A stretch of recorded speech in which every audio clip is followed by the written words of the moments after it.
வீடியோவில் வந்து ஒரு பெரிய ஸ்லீவுக்கு வந்து ஜாயின் போட்டு பிசுறு தெரியாமல் நீட்டாக எப்படி எம்மிங் இல்லாமல் அடிக்கிறது அப்படிங்கிறத வந்து பார்ப்போம். வாங்க வீடியோக்குள்ளே போகலாம்.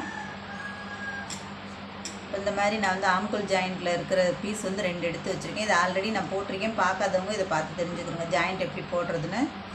இந்த 2 பீஸையும் கரெக்டாக இதில் வச்சு இதில் தையல் போட்டுருங்க. நமக்கு வந்து ஆம்கோல் மாத்திரம்தான் தேவை ஜாயிண்ட்டு.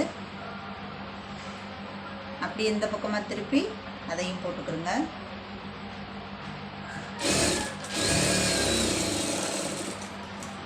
இப்போ நமக்கு வந்து ஜாயிண்ட் வந்து 2 பக்கமும் வந்துருச்சு பாருங்கள்.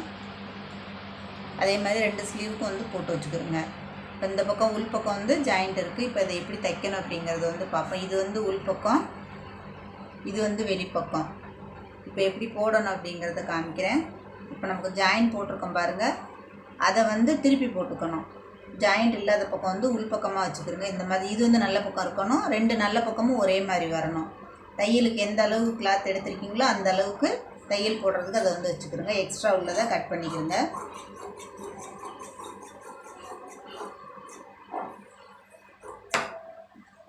இப்போ நான் வந்து தையலுக்கு வந்து ஒரு 1/2 இன்ச்சு வந்து கிளாத் எடுத்திருக்கேன். அந்த மார்க் பண்ணியிருக்கேன். அந்த அளவுக்கு வந்து இப்போ தைச்சிருவோம். மார்க் பண்ணியிருக்கிற அளவுக்கு அதை அப்படியே தையல் போட்டுடலாம்.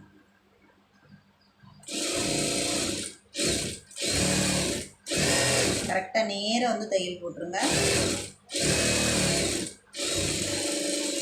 துணி வந்து விலகி வராமல் இருக்கிறதுக்காண்டி நான் அந்த தையல் வந்து உங்களுக்கு காமிக்கிறேன். இப்போ இதை வந்து மடித்து இப்போ இதில் வந்து ஒரு தையல் போட்டுருங்க.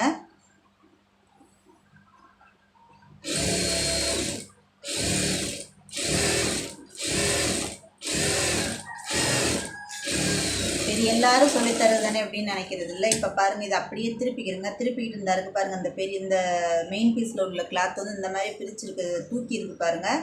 இதில் வந்து ஒரு தையல் வந்து நீங்கள் உள்பக்கமோ வெளிப்பக்கமோ வச்சு ஒரு படிமானமாக ஒரு தையல் போட்டுருங்க.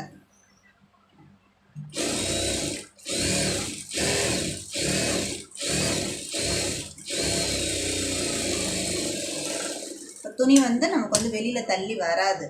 இப்போ வந்து லைனிங்கில் தான் தையல் தெரிஞ்சிருக்கும், இதில் வந்து தெரியாது. இப்போ இதை வந்து அப்படியே வந்து திருப்பிக்கிறோங்க. இப்போ திருப்பிட்டு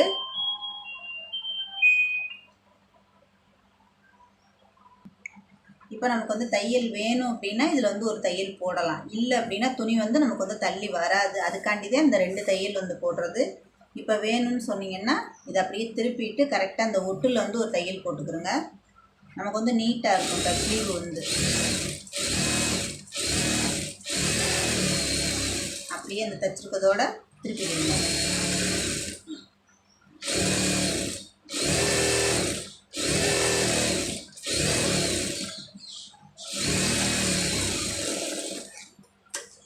இப்போ நமக்கு வந்து நீட்டாக